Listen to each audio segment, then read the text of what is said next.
please? Yes. Thank you. Supposedly we're live. That's what it says. I don't actually believe it. Excuse me. Baby got a bubble? I think so. Oh my goodness. Hello. Hi, folks. Kayla Lords. John Brownstone. Of Loving BDSM, where we help kinksters like you have happy, healthy power exchange relationships. God dang it. I was so close. Hi. This is our weekly live stream while we record our podcast. Hi. And let me say hello to the people who are already here, who have arrived here early. Hi, Tayshu. Hi, Sharon. Hi, Sassy Vanessa. Hi, Marty. And yay, there was an ad. Yes, for these 5 minutes, we are monetized. By the time I'm done, YouTube will go, no, that was too many F-bombs and too much discussion of that adult content we don't like. Hi, CDC. So yay, we exist. All right. Okay, for anybody who arrives after the stream is over, but before I have put timestamps in, if you do not like the butt rub portion, you are not into the butt rub, we're all about consent here, you can fast forward by 5 minutes. We're here 5 minutes early. Mm-hmm. So, hi Flashfire. So yeah, we're here. Yep. We are not wearing shirts with links today. These are gifted shirts we received with our logo on the front, and they are super comfy, and I just wear them when I need to be in my kink mode, but also I need to be comfortable. Also, insider tip, this is one of the next 3 videos in which you will see from us, and we will be wearing this shirt in all of them. We usually try to do a wardrobe change, and I just can't be fucking bothered this time. Neither one of us were really kind of feeling it today. No, I mean, I'm excited to be recording, but all the trappings that go along with production, I was like, no, I don't have it in me. Yeah. Hi, Eva. Hi, Paige. Hi, Mr. Spock. So, hi, Adriana. Hi, everybody. Welcome. I knew that was coming. So. I'm nothing if not consistent. Well, we appreciate that about you. Yeah. Hi, Audrey. We almost had a coffee emergency. Yeah. We had to de-sock our cold brew early. Well, we actually had another emergency that I hadn't told you about. What? I came to sit down and turn the computer on. Uh-huh. We had no power. Oh my gosh. That is terrifying. Yeah. Why did we have no power? I had to go reset the outlet. Oh, from when the electrician was here? No, this just happened recently, since he's been here. Oh my God. Congratulations, Flashfire. Yay for a job. Flashfire got a job. Oh, congratulations. Hey. Hi, Big Dog. Hi, Liz. I'm like trying to, is everybody here? I'm just scrolling and scrolling. Right. My eyes aren't moving fast enough. I haven't had enough coffee. I haven't even finished 1/2 of my first coffee of the day. I'm so sorry. And I've been doing a lot of things with little to no coffee. Recorded a whole damn video on 3 sips of coffee. A 40-minute video. I've been playing solitaire and watching videos on unicorn spit. I mean, good for you, and also good for you. Yeah. And yeah, Eva, apparently it tripped again. Yeah, it tripped again, which has me wondering what is causing it to trip like that. That's not good. No. Shouldn't be tripping. No. I don't know, but then again, makes me kind of afraid of what the boys are doing in the bathroom. Well, considering I just changed out toothbrush heads for the first time, and I will admit I don't know how long. Not sure. And I don't know if any of it actually involves water. So, yeah, Tayshu, I know, right? Gotta love home ownership. Paige asked how the bandsaw is working. The bandsaw is working excellently. Yes. Excellently. I got some blade lube for it. That's going up on our Instagram sometime today. I scheduled it so I wouldn't forget. I also did a shout out for the butters. Yeah. Because we got to try that. We'll talk about that later. And Silent, I did see that. I'm hoping to get to that a little later this afternoon. I'll hopefully have some time to do that, to get those uploaded. Yes, I'm a little disjointed today. Audrey, that sounds familiar, but I don't think that we have. Have we tried the Kopi? Is it Luwak coffee? I don't think so. I don't think so. So, Eva, I don't think they know that button exists. So I don't think they're hitting it. They could be they could be bumping it, but I don't think so. I don't know. I'm not sure.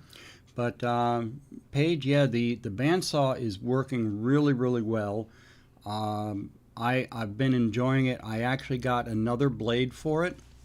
So I'm going to start doing what's called resawing, where you take thick pieces of wood and then you plane it down to make them thinner pieces of wood. Yep. Oh, flash forward. No, we didn't lose power. No. We have been completely out of all that. Yep. As I like to think of us, we are the popsicle stick of the country. We are the stick at the bottom that does not get cold. Yeah. Trying to figure out. Put my tablet on silent. Okay, let's see. Hi, Jelly.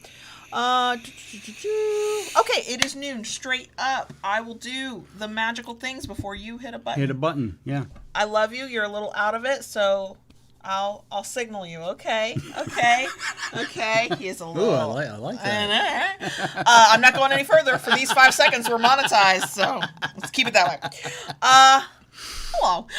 Today's topic is advocating for your self-empower exchange. We're going to talk about what we mean by that, why we think that's important, and based on some stuff we found on the interwebs, what that can look like.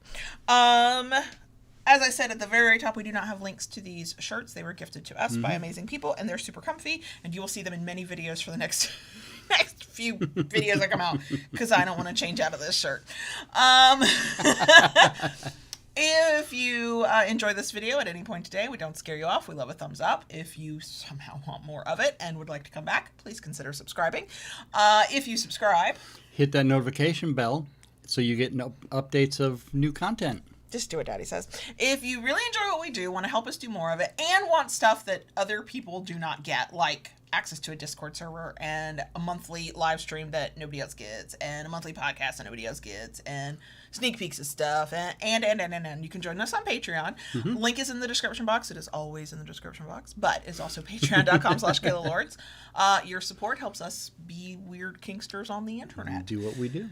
Okay. Now, you can hit the magic button and bring all the folks in.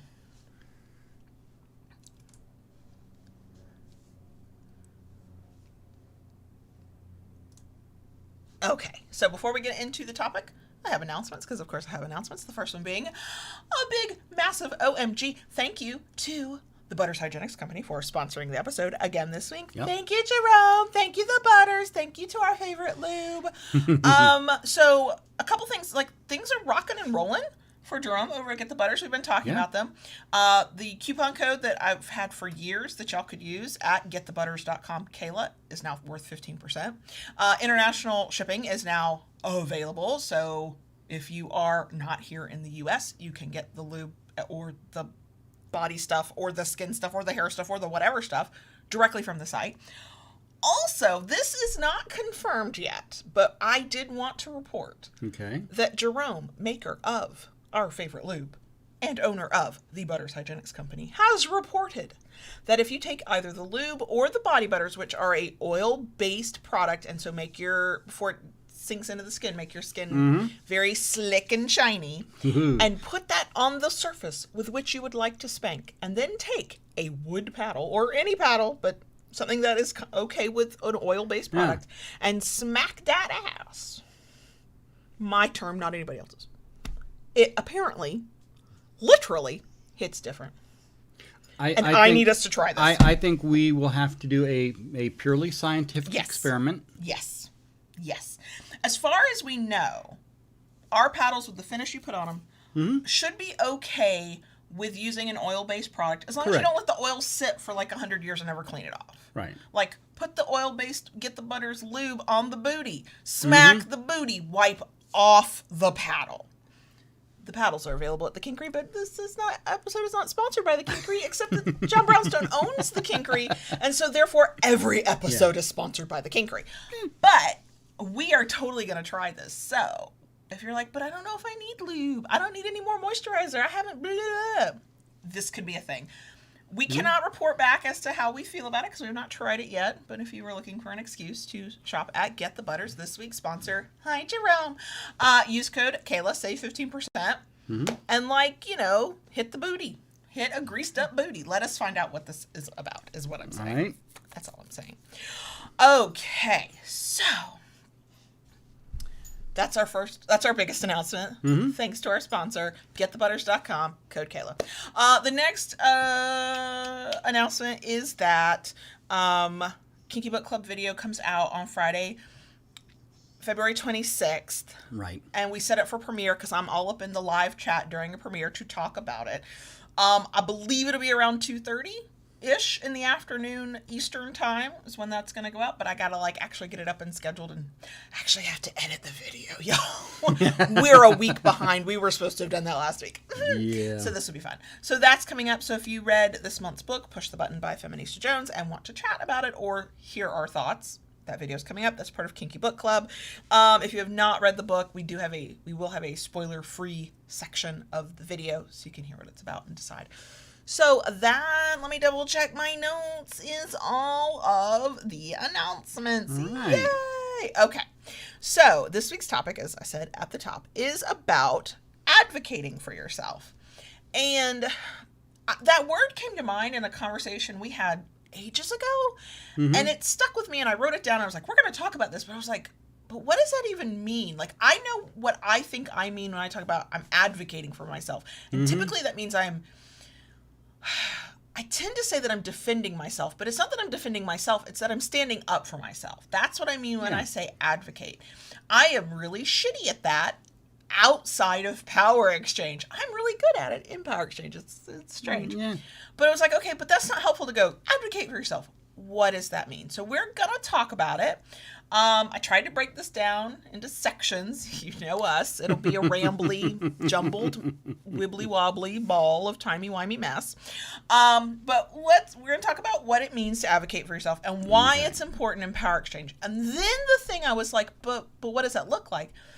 A lot of people talk about self-advocacy in a lot of vanilla ways. Healthcare, the justice system, the legal system, at work, for your mental health, for your physical health. There's lots of ways people have talked about advocating for yourself. And from a very, very brief surface level Google search, I could not necessarily find anybody talking about it in terms of kink. So what I did was I found a list of sort of, this is how you advocate for yourself. And they gave a list of what you should do or how you should think or whatever. And I wanted to talk about those steps through a kink lens. In terms of power exchange. What I would ask of anybody listening is if you are a person that in your professional life you deal with, think about, and know about advocacy, self-advocacy. And after we've gone through these steps, if there are things that were not mentioned that you think that are good for advocating for yourself, comment on the show notes page. Talk to us on the social media. Email us if that's just easier, because I'm fully going to admit, not an expert. I just know that word feels very important to me.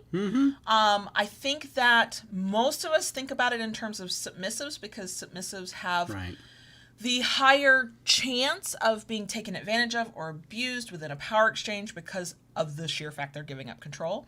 Because we know that there are submissives who do not stick up for themselves and say, no, I don't want to do that, or no, I don't feel okay about that. And so I know as we're talking about advocacy, and when I've thought about advocacy in this way in the past, it's always been through the submissive lens. But I think it's important for any side of the slash, in any kink context, if you do not know how to speak up for yourself, to get the things you need, want, deserve, ought to have within this context, then I don't think you have you're not on the right path to have a long-term healthy relationship within kink and or with that person. So that's why I think it's important. What are the thoughts that are coming to your mind when I'm like, advocacy, let's talk about it? So many thoughts. Where to start? I think it's it comes into a submissive mindset first and foremost, because unfortunately there's a lot of doms out there who feel that as a submissive just, no, you do what I tell you, and that's almost all there like is to submissives it. are a blank slate. Like whoever I need you to be as the dominant, I'm going to project that onto you, and what you want is irrelevant. Clearly not all dominants are like this, but that is a predatory, gross, toxic and I mean, thing. I even fell into that many years ago. I mean, when I touched on a few times about how when I first discovered the lifestyle, I dipped my toes in the submissive arena, and had something happen that I finally was like, no, this is not how it's going to be. Right.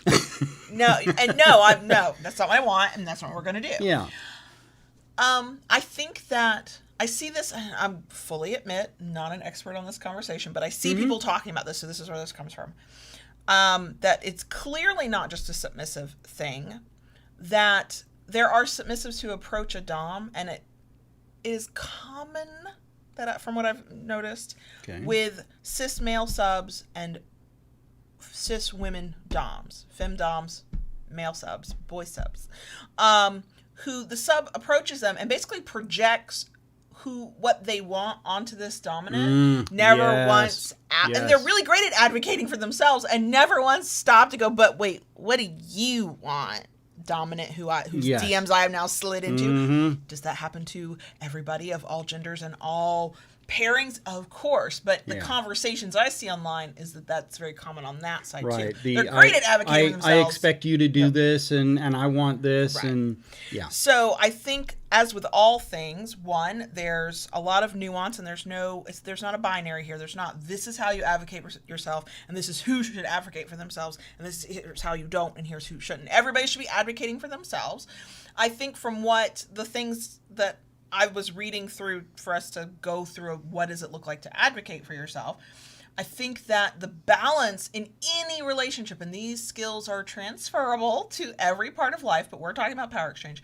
The balance is that advocating for yourself, absolutely, while also remembering that the other person ought to be, should be advocating for themselves. And sometimes those things are incompatible, that you need what you need and they need what they need, and you can't do that together. And so you have to figure out how you're going to handle that.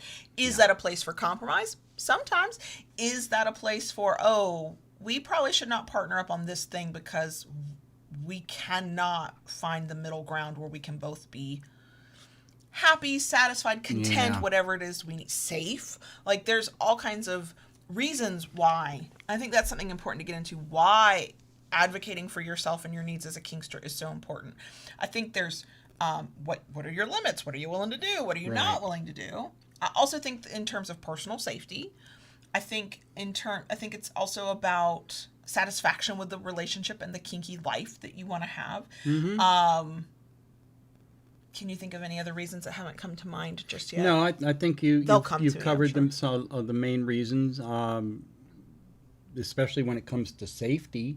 Especially when it comes to safety in the things that we do, whether it's rack or, safe, sane, consensual. First and foremost, you have to remember everything we do in this lifestyle has some form of risk to it. Everything. And being an advocate of your own safety, that's super important. Is so important. It's so paramount to the lifestyle. And there's physical safety, and there's mental and emotional well-being and safety. Right. Yes, I can physically do that task. I can physically do that kink, but I know it will mess me the fuck up in my head. We're not doing that. I'm going to stick up for myself if nobody else will. Is kind of how I think of advocating for oneself. Yeah. I am sure the professionals out there who swim in this arena all the time would put it way better than me. That is okay. Yeah. So let's get into what advocating for yourself can look like. So, like I said at the top, I didn't come up with a quick, easy resource. I'm sure it's out there for the kinksters of the world, but I didn't see it. So, I found what feels like a credible resource of steps to being an effective self-advocate. I do not think this is all of it. I do not think that this is in any particular order. And I think there's probably other things. So, let me say again to those of you who think about people advocating for themselves in some professional kind of way. If you know of other things when we get through this list, please share. We would all like to learn together. So when we go through these, I think they're in kind of no particular order, and we're going to talk about them through a power exchange lens. Dom, sub, switch, getting your kink on. Okay. So the first on this list is to believe in yourself, and the way they describe it is to see yourself as a unique and valuable person, that you are worth the effort to advocate for yourself in terms of, if your self-esteem is low, maybe finding a way to work on that, to raise it up, to see yourself as worthy of the effort to speak up for yourself, to advocate for yourself. And I think, looking at it from a DS aspect, especially as a big D, I think a lot of the responsibility for that falls on the D if someone is struggling with self-esteem, to help them with that. Or if you don't think, I would say, if you don't think your submissive is advocating for themselves because they don't believe in themselves, you used to be really good at this, not that you're not, it's just it's less needed now, of putting me in the position to have to say what I wanted. Yes. What I needed. And I wasn't allowed to just always, every single time, and now I regret it. Stop. I wasn't allowed to say all the time, whatever you want. Whatever you want can be a really sexy, kinky, I'm giving up all power in this one single solitary moment kind of thing. That can be hot, okay? Right. My belief is it should not be your default, because as a human being, no matter what side of the slash you are on, there are things you want. If you don't know what they are, that's different than just thinking that you only want what the other person wants. That's and if the answer you always have is whatever you want, I mean, the challenge I would say to that person is, okay, can we figure out what it is you want? Like, spend some time, like investigating what's out there, what appeals to you. Because what I have found in my personal experience is that it's not that I don't know what I want, it's that I don't know how to say what I want, which is huge. That's a whole other skill all by itself. Right. Read the book Tongue-Tied by Stella Harris. That will be a way to get you started. But yeah, if you don't think you're worth the effort, or that you are allowed, and this is where we see it in DS a lot, submissives are like, but I'm the submissive, I give up control, so I'm not allowed to say what I want. That's topping from the bottom. No, the fuck it isn't. No, it isn't. It is called taking care of yourself and getting your own needs met, because the thing about power exchange is it's not just about the dom or the top, but everybody involved deserves to get their needs met on some level. Right. Sometimes it will be more for one side of the slash than the other. Sometimes it'll be nice and even. That's just the ebb and flow of life. But we all deserve to have our needs met. And the first step to getting that to happen is to believe that you're allowed to fucking have that. Yeah. I mean, I think that's simple. Yeah. So I think that actually falls into, and this is where the using a vanilla list is slightly imperfect, because the next one I think falls into what we just said, which is, in this list, know your rights. So in terms of power exchange, everybody has the right to say what they need to say. Everyone has the right to withdraw consent, even after you said yes, even after you were like, let me think about it, even after you were like, well, we could try it. You get to go, no, I've changed my mind. Like, that's a thing you get to do, no matter what side of the slash you are on. And you need to know that, and you need to believe that. And if there's anybody in your life telling you that that's not how BDSM works, fuck them and the horse they rode in on. Am I going to rant for all of these? Maybe. You sure about that? Maybe. Don't. I might rant for all of these. Yeah. What do you think about that? I think it's important to know your rights. And if anyone tells you, especially as a submissive, that you don't have rights, run. Oh, yeah. Don't, turn and run as fast as you can. Because here's the thing. Even if it is a consensual non-consent, you still have the ability to safe word. There has to be a mechanism Right. for you to go, time there out. There No, we're not has doing to that. be a way to step out. If you are in a master-slave relationship where things are micromanaged, and there are those who want that, and power to you, you still have had to negotiate that. It's called negotiating for a reason, because it's not just everything that one person wants. It is help me out, I need a word. I'm out of words. It is It's a partnership. It's a partnership. It's a meeting. You're meeting in the middle. Basically. Okay? It's not a matter of one person getting all that they want while the other person gets nothing. Which is where we go back to that sort of common stereotype of male subs coming at female doms going, this is who I need you to be for me, and never once asking, but what did you want? Like, it can't be on either side of the slash always weighted towards one side or the other. Right. We all deserve to get our needs met. Yes. But it's never give up everything about yourself, give up everything you are entitled to as a human and as whatever kind of kinkster you are, in order for that person to get their needs met, and then never get what you need. And if you don't know that and internalize that and believe that, you can easily find yourself in positions where you're just used and tossed aside when they're done with you. Compromise. That's Compromise. That's the word I was looking for. Okay? Because, nobody's going to get everything they want one way or the other on either side, but there is always a compromise. Okay?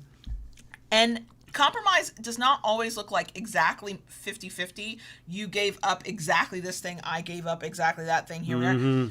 Compromise is really nuanced. So sometimes for us, compromise is this time you get exactly what you want, and I just go, okay. And the next time I might get exactly what I want, and you go, okay. That ends up being okay. And I know in our situation, because we have the longevity and we have the trust, and we know that we can give like that because we will then receive like that at some point in the future. And if we don't, we both know we're safe to speak up and go, I've been doing a lot more giving than receiving lately. Can we work on this? Right. And it will work through it. So some of those things, when we talk about compromise, which we've done an entire episode on, thank you very much, aren't as cut and dry and binary as we tend to think of them. There's a lot that goes into it, and it is contextual. It depends on what kind of relationship and how long you've been and all of that.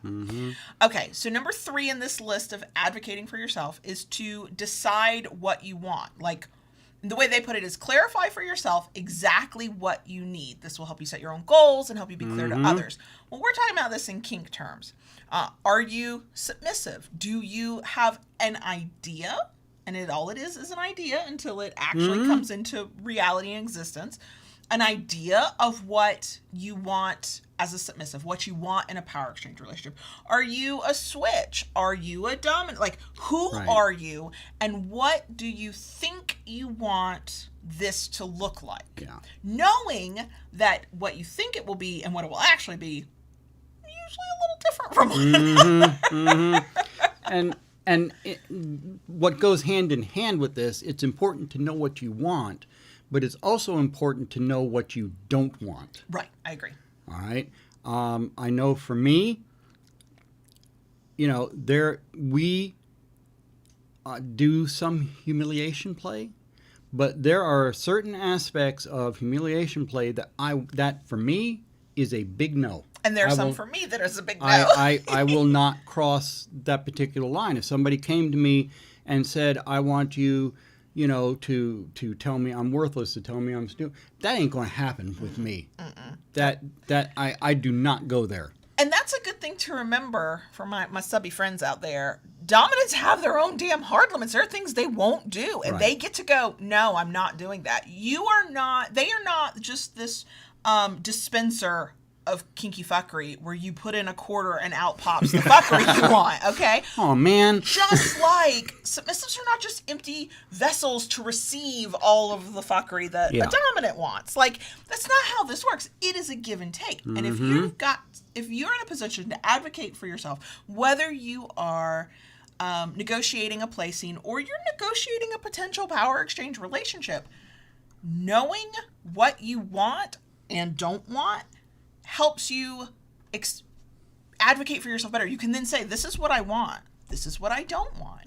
And then once you've done that, once you both have laid that out, then you can dive into, but what does that mean? What does that look like? Because as we've learned in the lovely book, Tongue-Tied by Stella Harris, there is no assumption of what the baseline of, quote, normal is. And so terms that you use might mean something different to the person you're telling them to. Right. So you say what it is you want because you need to know what it is you want or don't want. And then you get into the weeds and the details of what the fuck does that actually mean and look like to you. Yeah. But if you don't even know that high level part, you cannot effectively, because then you're back to, I want whatever you want. No, that's no good to anybody.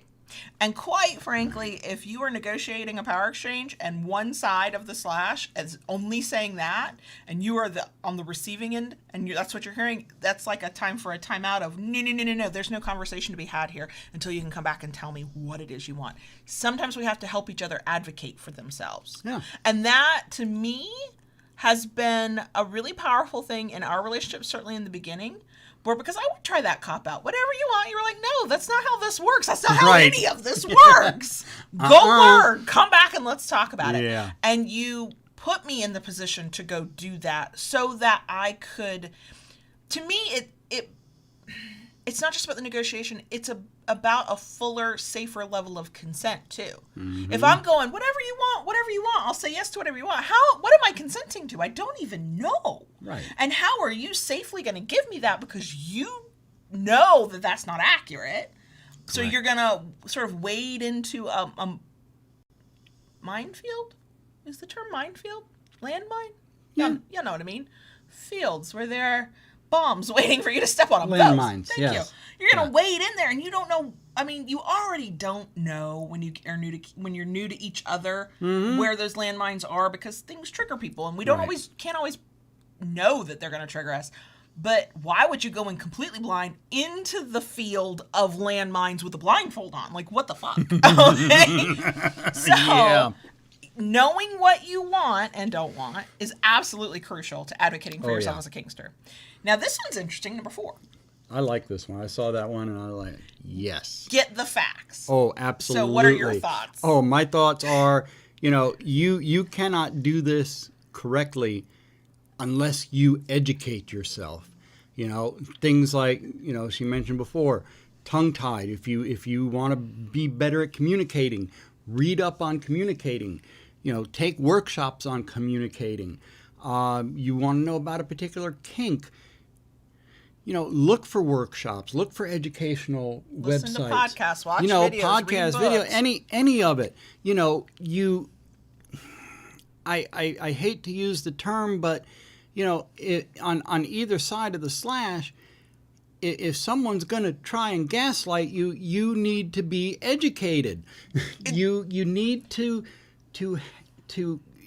know what is real and what's not. And you might still, depending on your personality, because I know how my personality is, you might still have that, when you have that person who's trying to gaslight you and you know you've got the facts, you might still have that moment of, wait, am I wrong? Am I right? Because that's why gaslighting's so fucking effective. It makes us question ourselves. Right.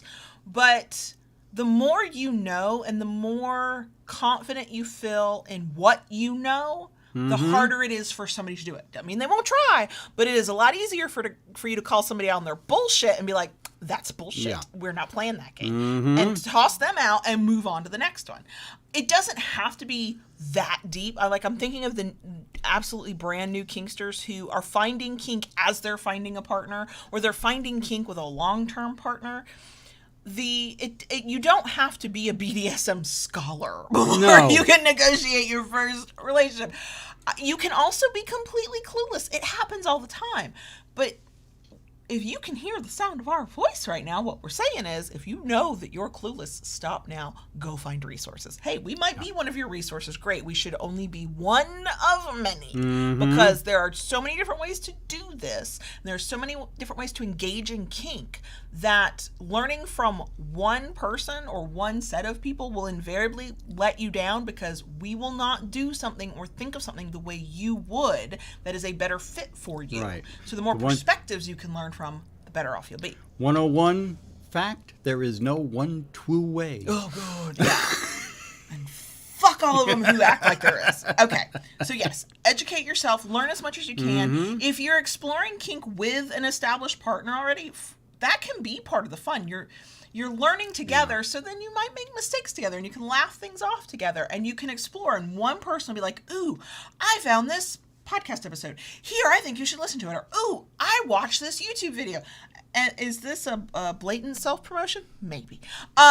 Whatever you found that intrigued you, that you know relates back to what you're trying to do together, then you share with each other. And we're back to that journey thing. It's this journey you're on together.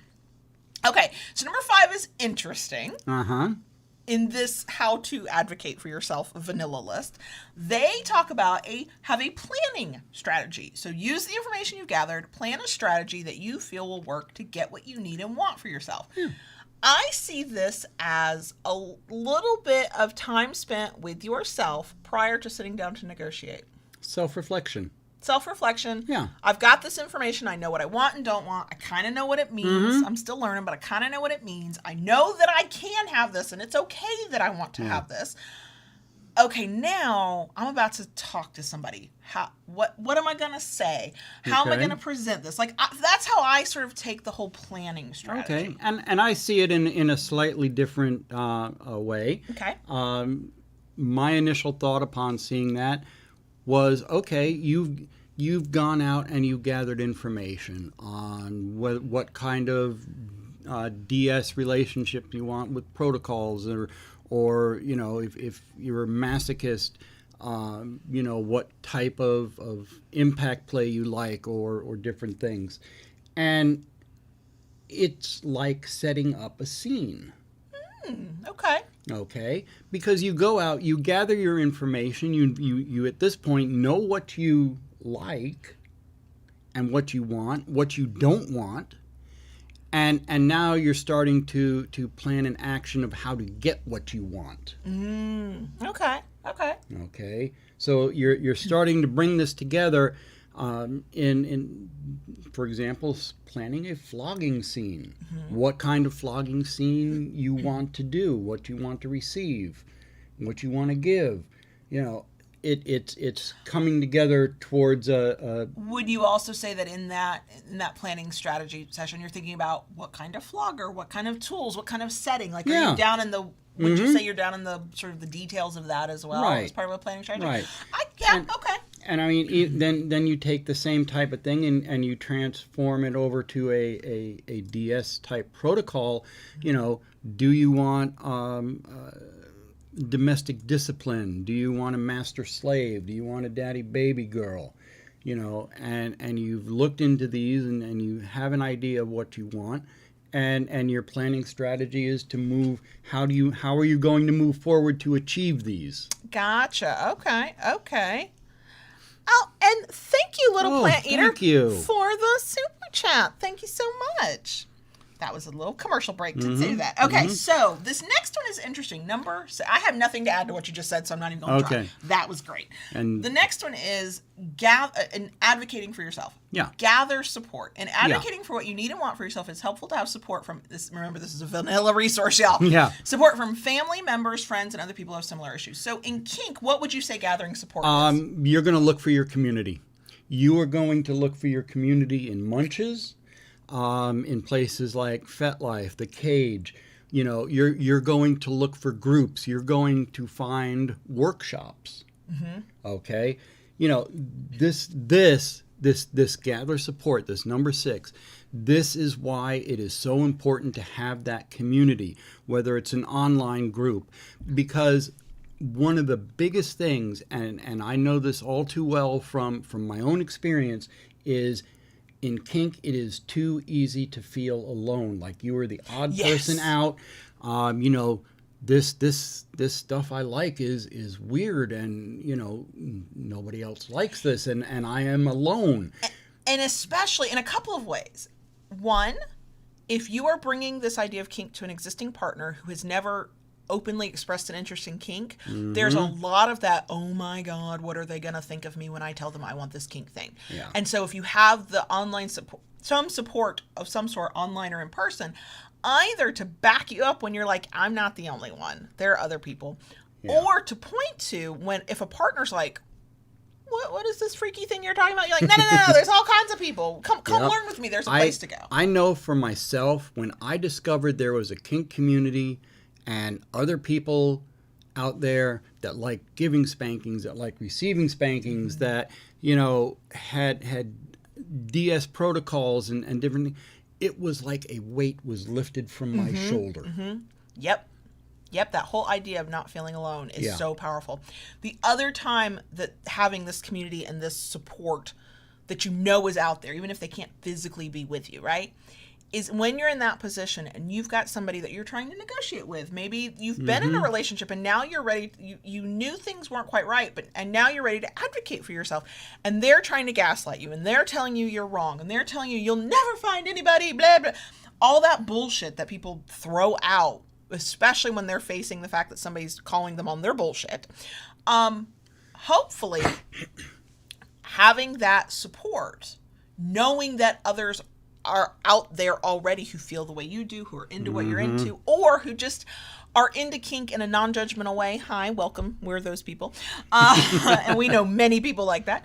And then I would imagine it's a little bit, easy is not the right word, but less hard to say, I'm calling you on your fucking bullshit. I know I'm not alone. I know there are other people who want what I want, or who get it, or who wouldn't judge me for this, and you're the fucking asshole, and no, I'm not doing this anymore.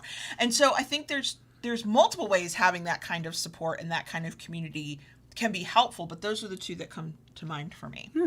The next one, I think this is like super on the nose for what we're talking about with power exchange, which is target your efforts. So in the vanilla space, they're like, okay, who is the person or people or organization that you need to deal with to get action on this matter? So in a kink perspective, who's the other side of your slash for the scene, for the relationship? And we always say other side of the slash because, we do think in terms of dom and sub. I do want to just slide in here that switches play on the line of that slash. Like, that slash is a jump rope for them, and I think that's cool. So when we say it like that, we don't really mean it's just a binary, but how is it that you want to play? How are you gonna play? And who is it that you're trying to talk to, negotiate with, to get that thing that you want, that you're advocating for on your own behalf? The kinky life you want, the scene you want, the experience you want. Like, that's I think the simplest one of advocating for yourself. Talk to the right person. Talk to the person who's going to actually potentially help this become a reality for you. In current existing relationships, the obvious person is the person you're already with. When you're single, it's the next person that you're remotely interested in that you feel okay with. But I know in our situation, one of us is open in reality, one of us is open in theory. We've had the conversation many times, like, if back in pre-pandemic days, I'm like, oh, you're going to the dungeon without me. If you want to do a flogging scene with somebody, feel free to negotiate that. So at that point, I've given my open consent that go have a good time. You would then need to advocate for yourself with a completely different person that you might not even have in mind yet. So that's how that targeting thing is going to change from situation to situation and moment to moment, and be completely dependent on how you have your relationship set up and who you are with and how y'all are. But I think the target your efforts of self-advocation, talk to the right person. Because if you're not talking to the right person, you're definitely not getting what you want. Here's number 8. Yes. Here's what I'll say. 8, 9, and 10 are the hardest. 8 is express yourself clearly. Ah, yes. And I think there are times we all struggle with that. Oh God, yeah. All right. Even myself, I can understand, what it is, but I can't get the right words out. Kind of like compromise. I couldn't get, I could not get that word out. Early on, you had trouble expressing yourself. Oh God, yeah. Okay. And one of the things I did with her, because it was difficult for her to get the words out. Physically get the words out. I had her do it in other ways, whether it was through a blog post, whether it was through an email or a private journal that you kept at the time. You know, I had ways for her to express herself. Through doing that, she learned she could trust me enough and be comfortable enough that then she could say the words. And for me, it was being afraid of saying them because I'd never expressed myself in that way before. I'd never told somebody what I wanted directly out of a relationship or sexually. Like, this was not in my wheelhouse of experience. But also, as I ever am, definitely gotten over it a little bit. I'm afraid of misspeaking. It is one of knowing what I mean and the words coming out wrong, says the podcaster, live streamer. I'm still afraid of that. I'm less afraid than I once was for lots and lots of reasons. Immersion really can work. And so by being given the opportunity and being told that it is okay, and it was always okay, but sometimes you need somebody else to tell you that it's okay to write something down, and that is still effective, clear communication. And being given the space to take my time with my words, the reason I chose to write was because I could self-edit. I could write out the jumbled thoughts, and then I could go back through and go, okay, but let me make these make sense. And then I could make sure I wasn't missing things. Like, my problem with speaking, I don't know if any of y'all have noticed, is my brain moves at one speed, mouth moves at another, and words and thoughts get jumbled and lost. And then I have to backtrack and re-explain. And the meaning can get lost. And when I write, I have time and I have space and I have a delete button and I can fix it. And so not only did I learn how to be comfortable and trust you to say the thing I had never said before, I also got better at for putting my thoughts together. And then once I stopped needing the let me write this down thing, you got to know me enough at that point, because that's a two-way street. Right. It's not just about learning how to communicate with your partner. It's your partner learning your communication style. You know that the first jumble of words to come out of my mouth is not all that I'm thinking. It's just the first wave. And so you either know to just take a step back and let me work through it, or to ask probing questions to pull out the rest. It's just the first trickles of water from a fire hose. The dam's about to break.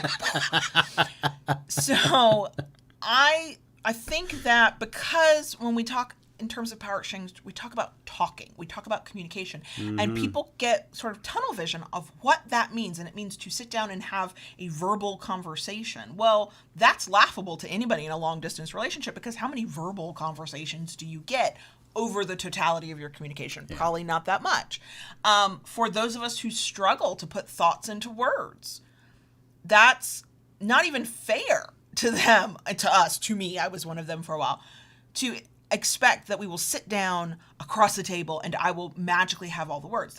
For me, there was always a lot of preparation. There still tends to be a lot of preparation. And so whatever the means are to express yourself clearly, those are valid means. Now, at the other side of that, the person you're expressing yourself to needs to be able to intake information in that way. And so that is something to consider as well. If you are an extremely fast talker, hi, welcome to my club, and you have a partner who does not process information that fast, you're gonna have to adjust. Right. I mean, that's just...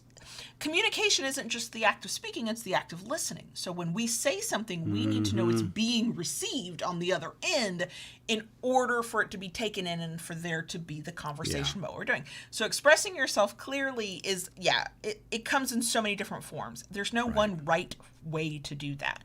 It's the way that gets the information out in the best way so both partners know what the hell we're talking about here.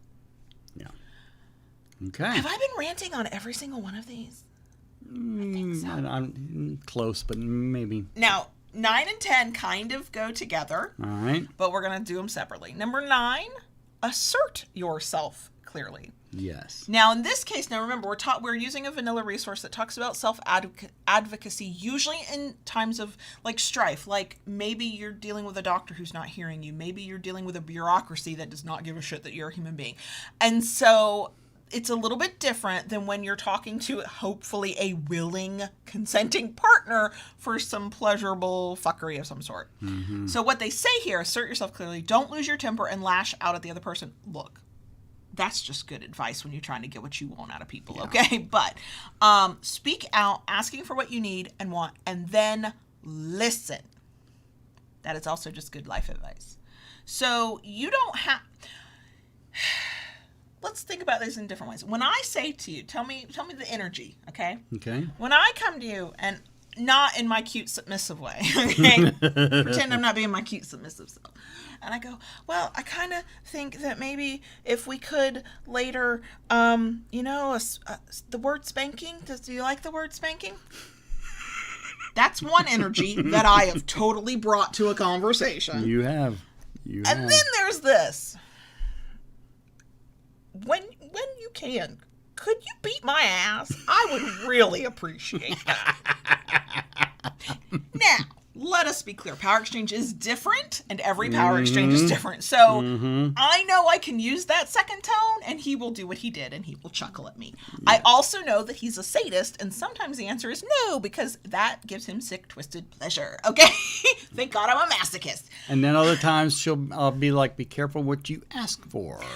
But that's me knowing who I'm talking to, and that first tone that first way of asking I used because I didn't know how to fucking ask for what I wanted, and so I would usually get it, but there was a lot of, okay, use your words, baby girl. Okay, now what are you asking for? There was a time in the beginning we had to have a code because you could not say those words.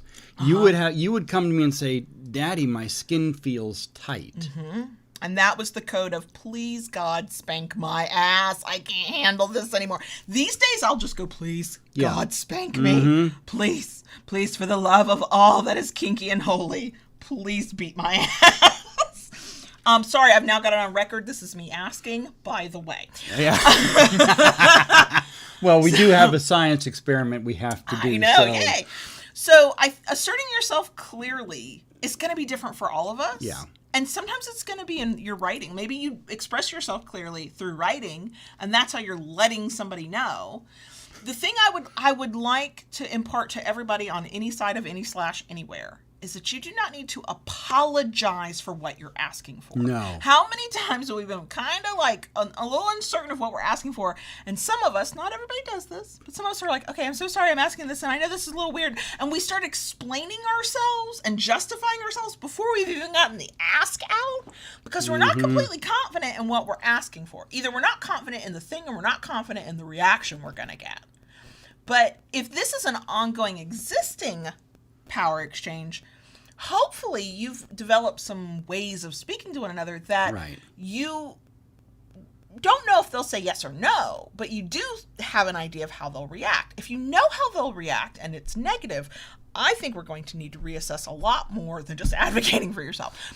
But if you know that it'll probably be okay, and you're still like, there's some part of you that feels compelled to state your needs in that way, that makes me think that there's something going on a little bit more with you and your confidence and what you're asking for. And then at that point, I would probably go, okay, go back up to step 1 and let's work on this, because part of it is knowing that you have the right and that you are worthy of asking for the thing you fucking want. Will you always get it? No. But you do get to ask for it. And the other person can be like, I hear you, I see you. I honor the fact that you are asking for this hard, kinky thing that you don't know how I'm going to react. I'm not giving it to you, but I respect you for asking for it. Now, once you get the answer, and if the answer is no, then you figure out what you're going to do next. But you have every right to ask for the thing. If it is by your parameters, we would say safe, sane, consensual. But if you're like, okay, this is responsible, I'm educating myself, I'm willing to move slow, I care about consent, I'm allowed to fucking ask for this. And so I'm gonna fucking ask for it. Assert yourself clearly in whatever way that means for you. Number 10, this is a delicate balance, but I do think it's important. Yeah. Number 10 for advocating for yourself, according to this non-kink resource, is be firm and persistent. It says, don't give up, keep after what you want. Can I say what I think that this is not saying? Okay. I don't think this means I asked clearly and with confidence for this kink thing from my partner, and my partner said no. This does not mean keep asking them until you wear them down. I think this means figure out other ways that you can get the thing when you got a no from the first person you asked. Yeah. I also think it means you struggled to get the kink thing you want because maybe you're in a different place than the partner you're asking, or you weren't as clear as you would have liked to have been. And I think that it can mean go back to the drawing board, figure out a way to express yourself more clearly, to figure out what else it is you want that maybe you couldn't get that first thing, you can get that second thing. But I do not think it means badger the other person until they no, that's not what it means. That's not going to end well. That is not what it means. I don't think it means give up on kink forever because the first person you asked said no to that thing. No. And something I take from this, from the be firm and persistent. I mean, one thing I have always told you, especially right from the beginning, is you can ask me anything. You can request anything from me. It's how you do it. Yes. Do it with respect. Right. Okay? And the other thing is, being firm and persistent, if and I use this example because I think for me it's the easiest way to put this into context. From a submissive's point of view, and I have said this throughout the years over and over again, you are entitled to get the things that you want and need as well from a DS relationship. And I have people, what do you mean by this? Supposed to serve. No. If you are giving, serving as a submissive, and we all have points where the thing I use is a well. You give until your well is empty. If your well is empty, you got nothing left to give. Right. So you need back that which fills your well. Mm-hmm. All right. So that kind of if you're not getting that, you need to be,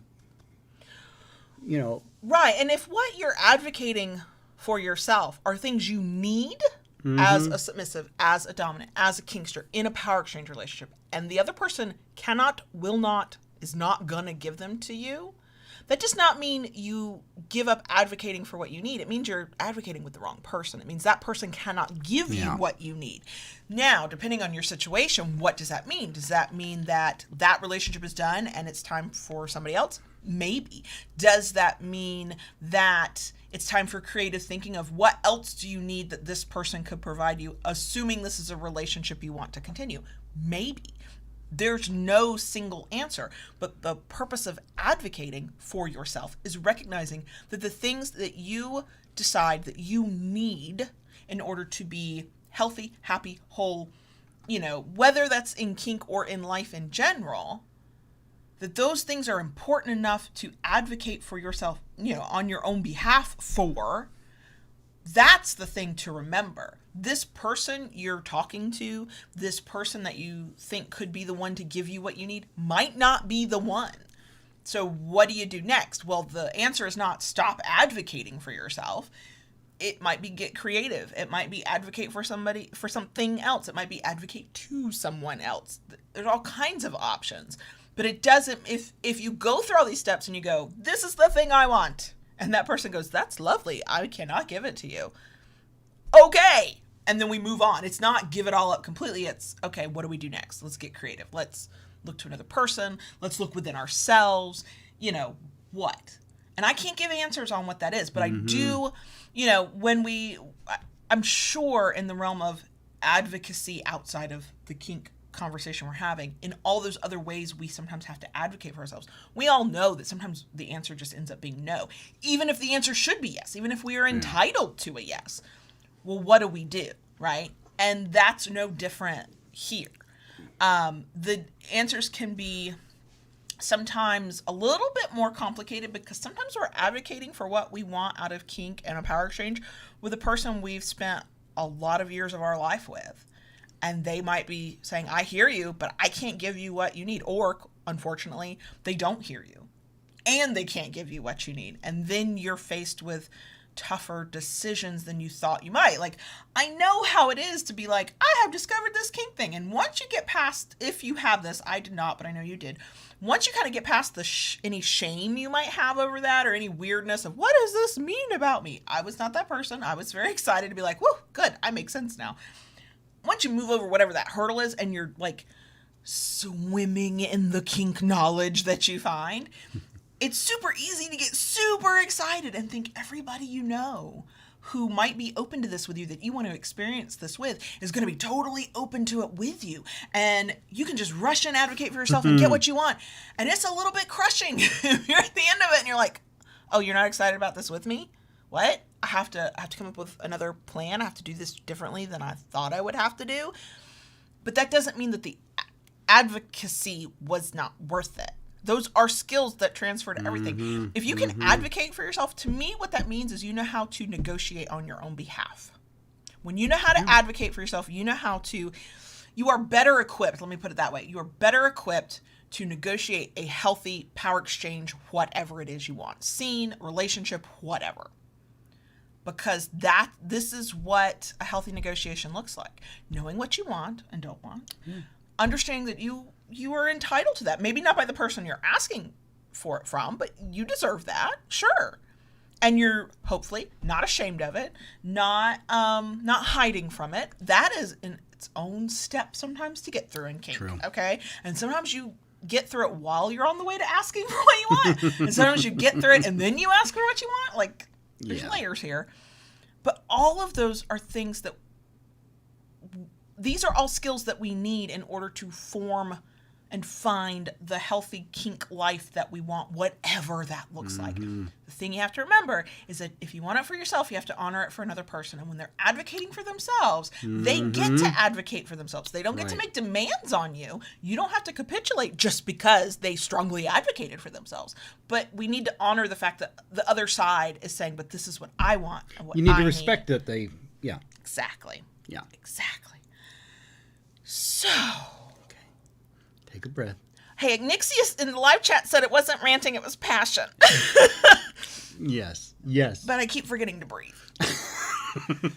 I believe I have said everything I can say on this for today. Is there more to say? Of course there is.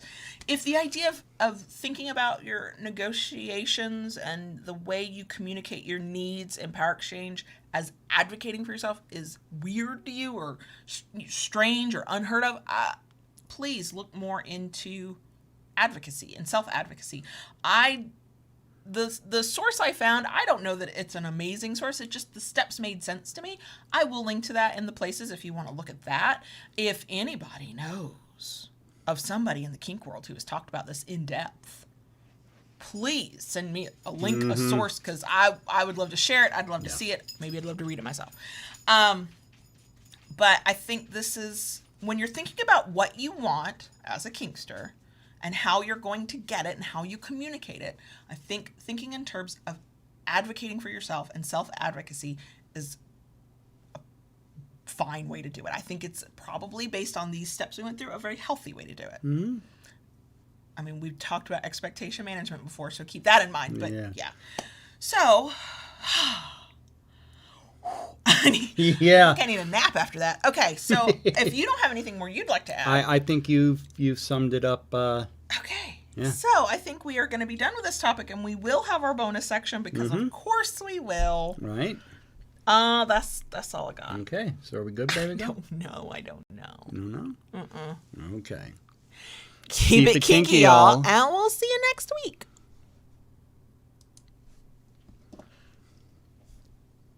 Dottie. Yes, baby girl. Can I talk to the crickets, please? I'm not even going to give you a hard time about it today. I'm just going to tell you to go ahead and talk to the crickets. Are you feeling okay? Is everything okay? Was I an exceptionally good girl at some point and just wasn't paying attention? I mean, it's possible. It's possible I accidentally... I'm in a generous mood today. I appreciate it. Thank you so much, Daddy. What is our emoji of the week? Fuck if I know! Look, I'm not going to lie to y'all. Y'all were lucky I even got a script and remembered to make the live stream thing on YouTube a thing. So I'm going to look through my emojis real quick. You know what? I like, and I don't have any reason for it, we're just going to go with it. The emoji with the star eyes. The emoji smiling and the eyes are stars. That is our emoji of the week. Why? I don't know. I just like it, and it's what I saw when I looked at my phone. Now you know how the behind the scenes works around here. Oh my God. Okay, so I have wanted to do that topic for flipping forever. And I was like, I'm going to write it down and I'm going to do, and then when did I prepare for it? Not in advance, like in advance, but not in advance. And I was like, I hope we can do it justice. Well, apparently I had some thoughts. So, okay. My throat hurts and I feel like I've run a race. So, hopefully that was interesting for everybody else. For anybody who's like, what is that jangling in the background? Lola. It's now just background noise for all videos we make, all audio we make. We recorded a video today, and she was steady going at it, scratching herself. And I was like, okay, yeah. Who needs background music when you can just have Lola? Mm-hmm. She is doing wonderfully well. The neighborhood has fallen in love with her. Mm-hmm. I am neither surprised by that nor happy about it, because it means that when we take her out for a walk, nobody ignores us. They all want to say hi to Lola. Yes. Thankfully, they mostly just want to say hi to Lola, but too often than not, they want to talk to us. I am usually out walking her with no bra on, so the girls are just in all directions, flapping in the breeze, wearing my crustiest clothes, barely combed my hair, and I'm like, do I now need to get ready to walk the fucking dog because I will see every fucking body? Is this what this means?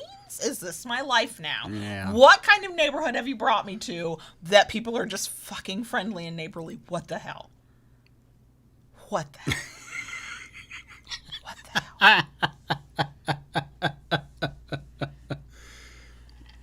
the hell? She's wonderful. Yeah. We are forcing the cats to just, I'm ready for them to, I don't want them to fight it out. I don't want anybody to get hurt. I don't want to trip to the vet. But at this point, I'm like, look, one of you assert fucking dominance and let's move the fuck on. Right. So we just sort of leave doors open now and go, okay, we'll run in if we hear something that sounds painful. Mm-hmm, mm-hmm. They're taking swipes at each other. Ella and Onyx, just back and forth, back and forth. Yeah. Ella is kind of a bitch to Onyx. Yes. And it makes me mad at her sometimes. I know. I know. Oh, God. Yep. Because we got one of our neighbors works at with animals and had an extra massive massive fountain for pets. Yeah. It's here, I have more than I need, take one. We're like, oh, okay. Onyx loves running water, loves drippy running water. Yes. And the first water fountain we got her died.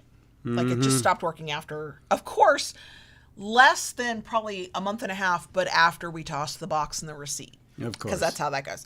So we're like, oh, and this is a big one, so it's going to sit in the kitchen. And you get it going yesterday, and Onyx comes out because she loves running water. She heard it. She heard me plug it in and heard the water. She came out of the room immediately and went right to it to check it out. Mm-hmm. And then Ella swiped at her. I was ready to pinch Ella's fucking head. I was like, what are you doing? She came out of her cave-like bedroom because she was curious enough and was like, Onyx is an extreme introvert, and really, I feel that, deeply. And she came out of her own volition, and then there was just Ella being a bitch. Well, Ella was on the other side in the dining room, and she came running and just oh, no, you don't. But apparently, Ella finally got on Lola's last nerve. This one scared me. Yeah. Outwardly, it did not appear like Ella was doing anything. She was staring at Lola, and Lola does not like to be stared at by Ella. We've already established that. And she didn't she didn't look like Ella actually did. Like, she didn't swipe at Lola. Next thing I know, Lola's got her mean bark on and is going after Ella, and I'm screaming because I know not to put my hand down there, but I'm like, please, Lola, don't eat the 15-year-old's cat. That's too traumatic for all of us. We put Ella in her room after that. I'm like, you are the troublemaker here. You are the common denominator. Go to your room. Other than that, they're great. It's great. Yeah. It's fine. This is fine. It's fine. It's fine. So that's the pet update. What updates do you have? What updates? Not much. I mean, I've been kind of working this week, doing my thing. I'm actually kind of looking forward to tomorrow. I've done a lot on getting a good portion of my wood supply organized and milled, but you're going to start helping me tomorrow to get me to the next step. Yes, I am going to be a shop elf tomorrow. Yep. I'm rearranging my schedule, I should say. And in order to do that, because we have things we want to do, but you need to get organized first. Right. I've taken some big steps since the beginning of the year, but I need to take some bigger steps. And having a shop elf as an assistant will go a long way to that. Y'all, I don't think this is a surprise to anybody because we've said it often enough. But my ideal professional life these days is to make podcasts and videos and stuff like that because I enjoy this. Sure.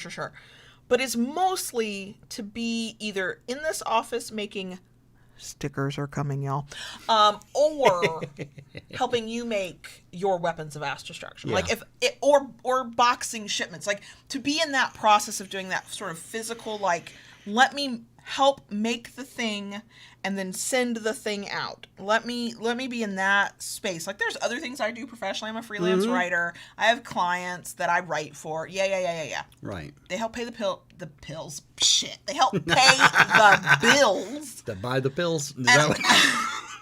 After working with some of them, I'm going to need some pills.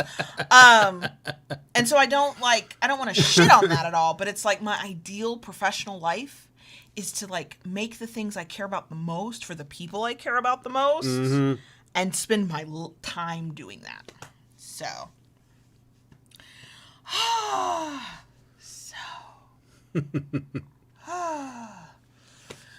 yeah.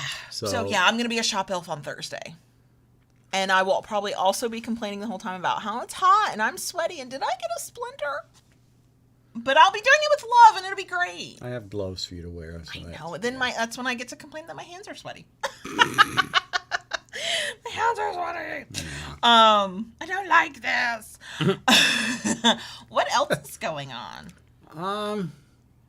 We tried to place we're back to just, if anybody remembers from the time of the move into this house that we're in now and our IKEA order struggles, they are less so than they once were. We were able to, weirdly, order one item online and have it shipped for $10. Just cost $10 to ship it. Yeah. Is that more than what you'd pay on shipping through Amazon? Of course it is. But here's the difference. When I would add a second item to that order, not even a big one, just a second item that we need for the house, the shipping went from $10 to $129. So I went, no, we're not doing that. This one item that we ordered, pay our $10 shipping, is not in stock in any fucking store. It's like at the whatever the IKEA warehouse, we'll get it in early March, fine. So I'm like, okay, let me go and order the other things which are in stock in all of our Florida stores, and we'll figure out which one we want to go do a pickup for. Yeah. It'll be a day trip. It'll be fun. So I go in and I'm like, let me order these items. Ta-da. Well, one, they won't let you do an order for pickup. You can only go into their germ-infested store here in Florida where nobody wears masks to buy. And I went, I don't need it that bad. The other items I could, but as of the day of wanting to order it, I could only pick it up within the next 48 hours. I couldn't schedule it a week out. or 2 weeks out or whatever. So now I get to play the IKEA game of, let me go on today, not today that we're recording because I know better, but in a few days, let me go on and try to place the order for pickup again. One, is it in stock? Two, what days am I allowed to come get it? And do those work with my schedule? But we need the organizational stuff, so I'm gonna play that game again. Yeah, it's I'm just gonna play that game. We quickly ran out of storage in here with everything that we're trying to do. Yes, but also I'm in a weirdly, I usually get like this at the first of the year, and I guess it's the end of February. It's still technically the first of the year, but I didn't this year. Like at the holidays, I just didn't care. But usually on the first of the year, I am super like, we have to organize. I am the reason all those big box stores have entire sections of their store devoted to storage containers. So I'm like, things need to be put away now. And I've, in the office especially, I've been in that mode, like all this stuff is too much. I feel like I can't even function. And somehow I think I've convinced myself that if we somehow manage to get this office perfectly organized, I will finally be perfectly satisfied and then I can focus and do my work. That is not true. No. But I have convinced myself. And we're doing it on a budget. We're not spending like ridiculous amounts of money for this stuff, so yeah, it's fine. But yeah, more storage is needed. So, and also one of my storage items is for my quilting stuff. True. Because I am being a quilting minimalist. I'm only buying fabric like as I need it for projects. Right. I have one bin that you can put like folded up fabric in. It's sectioned off and it's basically full. So that means I have to use what I've got before I can buy more because I don't have space to do this. I decided that I wanted to do this after we bought this house, and I'd already planned out all the space for this house, and so it's like, shit, okay, the kitchen table is where I do this. So I'm getting one of those wire rolling kitchen carts, and the sewing machine will sit on that, and all of my little bins that I've got for my organizational stuff will sit on that, and then I can roll it if I need to or whatever. But I did sew a quilt top. You did. For a little teeny tiny baby practice quilt over the weekend, and anybody who's a quilter out there will know what this means. I turned it into a quilt sandwich and I pin basted it. If you don't know what that means, it's okay. If you do not care, even better. This coming weekend, I will actually quilt the damn thing, and then I'll give myself a break and I'll work on binding it on another weekend. And then it will be my very first ever teeny tiny little baby quilt. And it will be Lola's to just roll around in. Yep. So. Yeah. Yeah, so that is another thing that we did. Yeah. So, yeah. So, yeah, I mean, we've just been kind of late, kind of going on things as normal. Been spending the evening watching TV. We're in season 10 of Stargate. We've already decided we're going to watch the movies. Yep. And then we're going to watch Stargate Atlantis. And then what are we going to do with our lives after that? I think we decided we're going to watch Star Trek The Next Generation. Yeah. Yep. Who wants to watch a new show? Not us. Oh my gosh. So, yeah, we're just like living our best introvert lives during a pandemic. Yay! Yeah. In a state where if you're rich, you can get a vaccine, and the rest of us just, don't. I'm not mad about it. So, Tiny T, to answer that question, part of the reason. Okay, what is the question? Oh, okay.